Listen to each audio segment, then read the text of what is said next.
Good evening, I'm Katerina Georgieva. This is CBC Windsor News. We begin tonight with the story of a brazen theft. You've likely heard stories about packages being stolen from people's doorsteps, but in this case, the robber stepped it up by stealing the delivery car.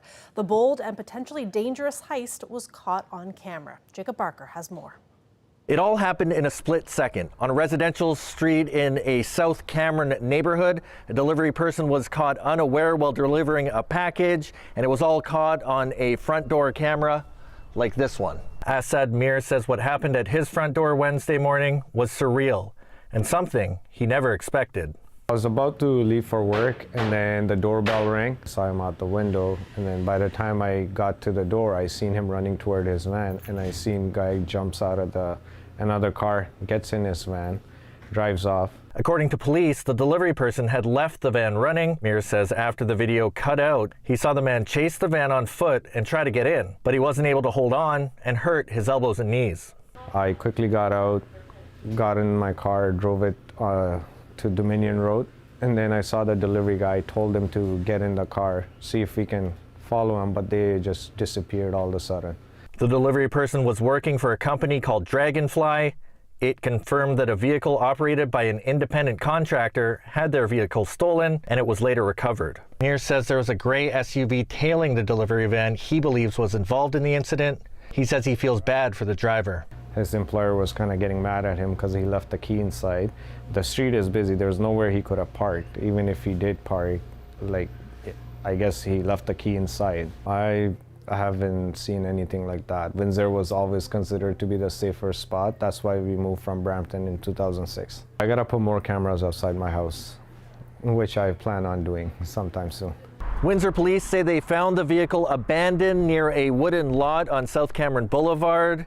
Using a sniffer dog, they say they found a 34-year-old man nearby hiding behind some trees. They arrested him and charged him with the theft. They're asking anybody with any information about the incident to come forward. Jacob Barker, CBC News, Windsor. The local health unit is warning of a potential surge in measles cases over the Easter weekend, and it is advising the unvaccinated to get their shots. Jennifer LaGrassa reports. Measles cases in Windsor, Essex are growing. As of Wednesday, there were 69 confirmed cases, majority of them right here in Leamington, as well as in Kingsville, specifically in unvaccinated elementary and high school students. The health unit is urging families who might be unvaccinated or have symptoms of measles to stay home this long weekend. We really do not want anyone going to large events such as church gatherings, large luncheons, even Easter egg hunts and things like that. This outbreak first started in our region in February. About 10% of our cases have been hospitalized. Because of how infectious this disease is, the health unit says that when there's a case in a school, they not only dismiss the sick student, they also dismiss unvaccinated students. Sometimes there's a mix-up between exclusion and people who think that they're compliant with exemptions, and they say that we receive exemption, why we're excluded. This is different because now we are in a situation that the risk is high, that the disease can be easily transmitted among all of those unvaccinated. Since this is such a contagious disease, Alush says that it's very hard to know when we'll be in the clear. Are we controlling it locally, or do you think it's going to spread more? That's a very good question that I ask myself every day. This is a collaboration between public health and between community. This cannot happen without help of our community. Measles is a highly contagious respiratory disease. It can include symptoms of fever, cough, runny nose, and a full body rash. It can also include brain swelling and sometimes death. The health unit says vaccination is the best protection. It also says that if you have a child who can't yet be vaccinated, as per the provincial guidelines, to speak to your family doctor. Jennifer LaGrassa, CBC News, Leamington. Colin Kennedy is with us now for our first look at weather. Call it a beautiful day before things take a turn. Yeah, they are going to be taking a turn, but I really want to kind of walk everyone through the details of the next few days, because even though they'll take a turn and we've got some changes coming, we're not talking about a washout. I mean, far from it. And we're going to have periods where we've actually got some sunshine plus mild temperatures. So for tomorrow, it does get breezy and very mild. 24th, there'll be a few rounds of showers, generally light in nature. The odd embedded thunderstorm could change that locally. Saturday, a few showers early in the day, and then we'll actually get into some clearing. And then we get into Sunday, where we have quieter weather before the next system on Monday. Appreciate your positivity. Colette, I was worried. Thank you. Don't worry. Okay. Up next, the high-rise building at 920 Olette Avenue is one of the densest public housing properties in Windsor, and some of the highest number of calls to police come from that address. CBC's Dalton Chen looked into why. 13 years ago, the city of Windsor identified this downtown public housing high-rise apartment building as a problem location. Fights, fires, drugs, vandalism, mental health episodes, and severe hygiene issues have been some of the stories out of this place. Now, more than a decade later, it's still among the addresses in the city with the most calls for police service on a daily basis. Why has 920 Olette Avenue remained a trouble spot for so long? So it's low-income individuals that qualify through the Central Housing Registry. Everyone at this building would be what we classify as a senior, so 55 plus. The needs and vulnerability of our tenant base, I should say, is really what we're seeing here at the building. Nolan Goyette is the interim CEO of the Windsor Essex Community Housing Corporation, who manage the city-owned building. With 24 floors and 400 occupied units, Olette Manor is one of the densest public housing properties in Windsor. Earlier this week, Chief Jason Belair of Windsor Police mentioned the location while speaking to City Council. 920 Olette's a perfect example. It's the #2 location in our city for calls for service for police officers, and 75% of those calls are not crime-related. They're health and human services related. Belair believes there's been success with a policing strategy that goes beyond enforcement action. A police initiative at the building in December included visits by crisis response and nurse police teams. Goyette said WECHC has increased staffing and security at the building and has also been connecting residents with public supports. I think we've seen significant improvement to the well-being of our tenants, but also the safety of our tenants and our staff. But Goyette said the building has been affected by the nearness of the downtown Mission, which opened across the street in June 2022. Tenants of the building gave mixed responses when asked how they feel about where they live. It's going down because they allowed the homeless people to move in where it's supposed to be a seniors building. The people from the homeless shelter have been given apartments. Now they're having all their friends come in all hours of the night, day and night. They cause disturbances, you know. It's in every big building. You got the good, you got the bad, but it's not too bad. The building is okay. People are good. I like them. Tenant Josephine Burns said she's been at Olette Manor for about 5 years and she doesn't live in fear.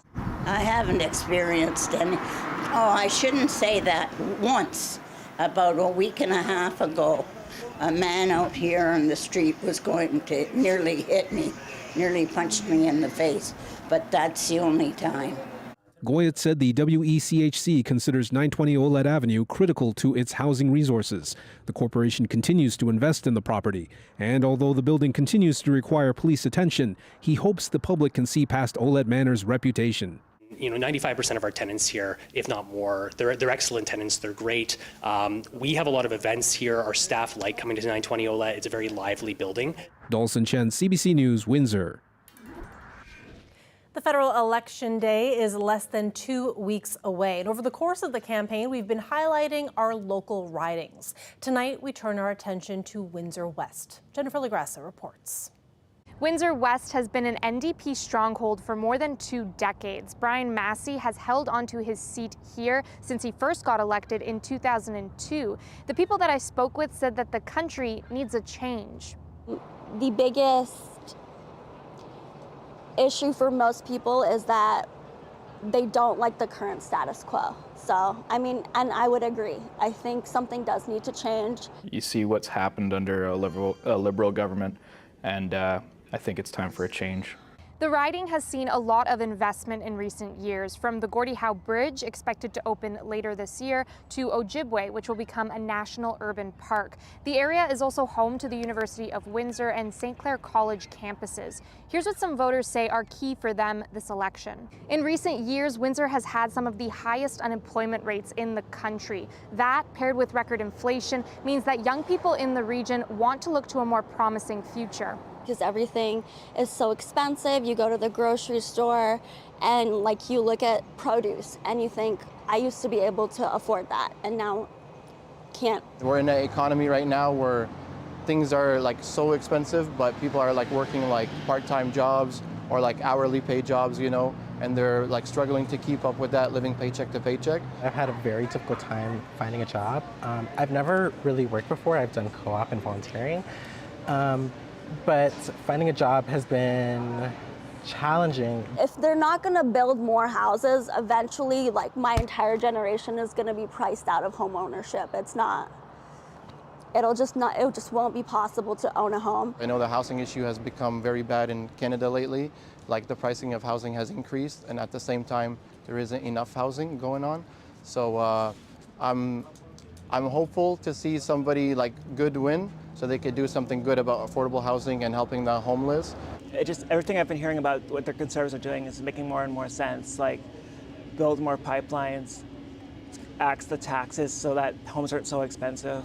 Voters also talked to me about, we had like mass immigration, but we don't have enough homes for everyone. We don't have enough hospital beds for everyone. We don't have enough doctors for everyone. And so I think, like, yes, you know, they said that they're lowering the amount of international students and immigration, but what about the people that are already here? I don't want to force LGBT on anybody. I just want them to have knowledge and treat us as humans. Have empathy.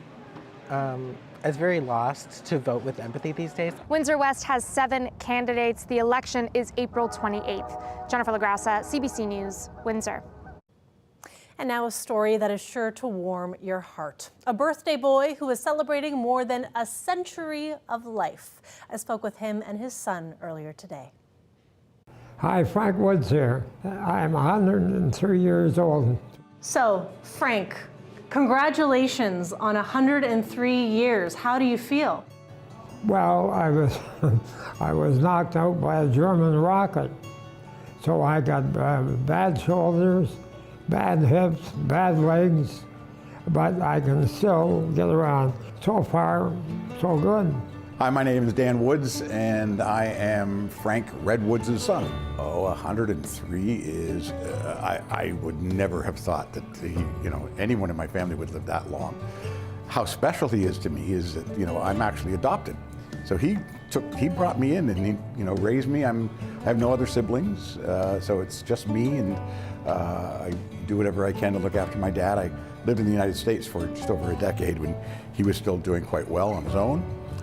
But as he got older, it was time to come back and take care of him. What is one of the best things that your father ever taught you? Oh, I guess, there's so many lessons he's taught me in life. I think probably the best one is to be on a schedule, be consistent about things. And he's a World War II vet. How meaningful is that to you, and how proud are you of him? Well, I'm very proud of my father. He served. He always downplays it. He contributed a lot to this country on a scale that wasn't grandiose, but it was vital. This is a photo of my father and my mother. This is when my dad came back to Canada from being overseas. My mother met him downtown. I think it was at Union Station or the Royal York, and this was in the Globe newspaper. That was him on his first day back. Really, I had a pretty good life, other than the rocket. What's your secret to a happy, long life? My secret?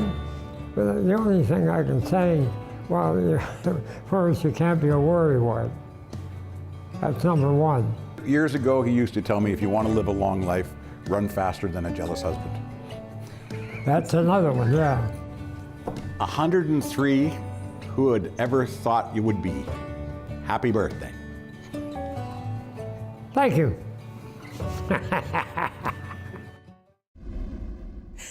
Wishing Frank a very happy birthday. Now, before we go to break, take a look at these. They are Ukrainian Easter eggs called pisenki, and they are the creation of Windsor's Andriana Petrie. Pisenki is an old Ukrainian tradition that involves dipping the eggs in wax and dyeing them. And I'm sure many of you are also getting eggs ready for this long Easter weekend.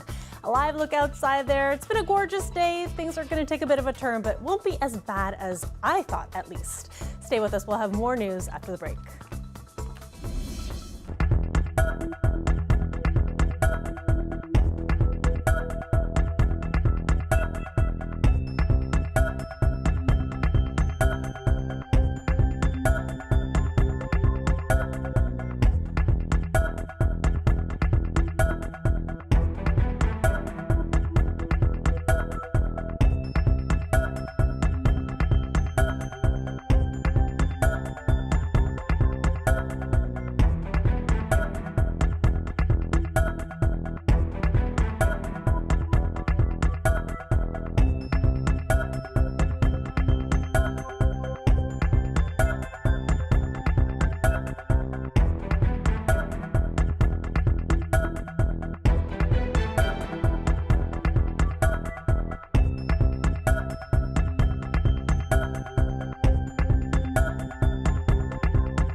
Welcome back. Federal party leaders are set to face off in the English language debate in Montreal after going head-to-head last night in French.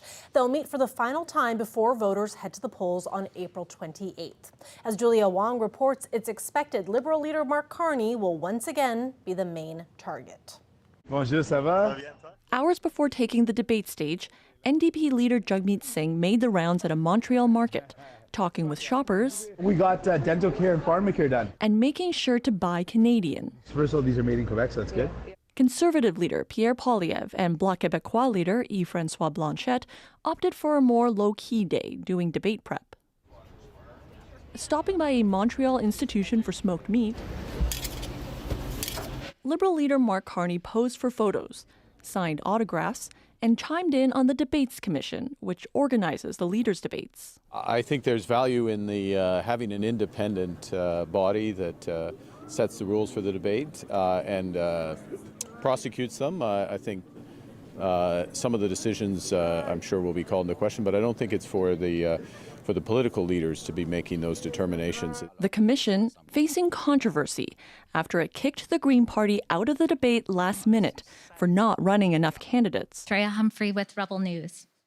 It's also under the microscope because far-right media dominated questions at a post-debate news conference. Well, yesterday, Rebel News was allowed by the commission. All that top of mind for the Greens as it released its campaign platform. Its co-leader is calling for major changes. I think that the only reasonable and honorable thing for the commission to do would be to resign. Regardless, it's full steam ahead for the debate, and viewers can expect a fulsome discussion, says the moderator. We will have more in-depth conversation tonight. We'll let it play out. And I'm going to feel no obligation to cut people off after 10 seconds before they get a chance to make their points. We're going to let it breathe a bit. After the debate, the pace will start to pick up for all parties. Advance voting across the country starts this Friday. Julia Wong, CBC News, Ottawa. And you can watch the federal leaders' English debate at 7 p.m. Eastern Time. It'll be broadcast live on CBC TV, CBC News Network, and everywhere you stream CBC News. Canadian researchers are raising the alarm about some children's mattresses. A new study has found chemicals in them which can be harmful. Alison Northcott shares what the risks are and how parents can protect their kids. But the shiny new engine snorted. As a father of two, Trevor Vanderdolen wants to protect his kids from harmful chemicals. There's chemicals in all the products that we have in our home, but when it affects like a vulnerable population like kids, yeah, it does worry me. A fine big chain. A new study suggests young children may be exposed to chemicals from their mattresses at levels above the Canadian guidelines. Now you're taking a chunk out of this flexible polyurethane foam. Researchers at the University of Toronto took a close look at 16 children's mattresses like these, all purchased in Canada. They found one exceeded the Canadian limit for a chemical plasticizer used to make materials more flexible, and another used a fire retardant banned in Canada for products for children under 3 because it can be harmful to their health. Manufacturers must be more vigilant. They are selling products that are intended to help kids. They need to make sure that their products are safe. The risks are across many different aspects of healthy development, from the respiratory systems to their immune systems to their neurodevelopment. This researcher says Canada should take the findings and these chemicals seriously. We don't know enough about them in terms of what products can contain them and how much they're containing. That we should be expecting more in terms of those who are safeguarding our consumer products. Can you hold your stuffies? For parents like Vanderdolen, researchers say there are ways to minimize exposure and risk by decluttering the sleeping area, adding extra layers for protection on top of the mattress, and washing sheets and clothing frequently. Health Canada says it's aware of the study and looking over the findings to identify any risks to human health or non-compliance with regulatory requirements. Alison Northcott, CBC News, Montreal. You'll want to stick around as Colette Kennedy will break down your full long weekend weather forecast right after the break. See you in a couple minutes.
Colette Kennedy is back with us now for more on weather. And Colette, we talked about this earlier. The forecast looks a little scary initially when you look at it, but you are here to tell us we can calm down. It's not so bad. That's exactly it, yes, because I know if folks look at their app on their phone, they're just seeing rain, rain, rain. Well, so let's break this all down. Yes, of course, here we are going into a holiday weekend, and there's this big, broad system that's just knocking on the doorstep here in southwestern Ontario, ready to move in. But a lot of that moisture pulls northward. There will be some breezy conditions. There'll be some wet weather at times, but there's also going to be some sunshine and some mild temperatures in there. Our current temperature, 14 degrees, 11 for Chatham-Kent, 14 there in Sarnia as well. And those wind gusts, well, there haven't been much to them, right? So the winds have been lighter. Now, those will be picking up tomorrow, and we'll be talking about some of those gusts up around 40 or a little more than 40 kilometers an hour. So know that that does happen as this system approaches. But that's also what's really going to be pushing the temperatures up to very mild ranges. So some clouds, yes, beginning to build in, and that carries on. They thicken up overnight. A few little isolated showers, okay, in the late overnight or early morning hours, however you'd like me to phrase that. The heavier stuff to the north, these remnant thunderstorms pull northward. Then some breaks, including some breaks in the cloud cover. So really becoming kind of a mix of sun and cloud in there. And then as we go later, you'll get the odd isolated shower coming back. But most of the heavy stuff either goes northward initially, and then as we have the next kind of round that comes in as we go into Friday night into Saturday, a lot of that is going to be just kind of on the line as to whether it slides a little further north. Otherwise, the heavier rain stays south. Again, we kind of get a break and become a mix of sun and clouds. So I'd still say a chance for some rain showers early Saturday, okay? But then improving conditions in terms of our sky conditions. So you see the models want to keep the amounts light. Now, locally, if you get a downpour from a thunderstorm, obviously that can pop that number up a little bit. But look how mild the temperatures are overnight tonight. This is at 3 a.m., okay, still in the double digits. And in fact, that temperature will be rising as we push towards 7, 8 a.m. And it's not going to stop there. Of course, it's going to keep kicking up through the day all the way until we get to about 24 degrees. So other than those winds, a lot to enjoy here. No, there's a few showers from time to time, but otherwise a great looking day. Saturday, not bad. Yes, some rain early and then some clearing coming, hopefully at least some sunny breaks. Sunday cooler for Easter Sunday, and then the temperatures go right back up on Monday with some showers coming back. Awesome. Thank you, Colette, and thank you all for watching. If you all get a long weekend, have a fantastic weekend. We will see you back here next week.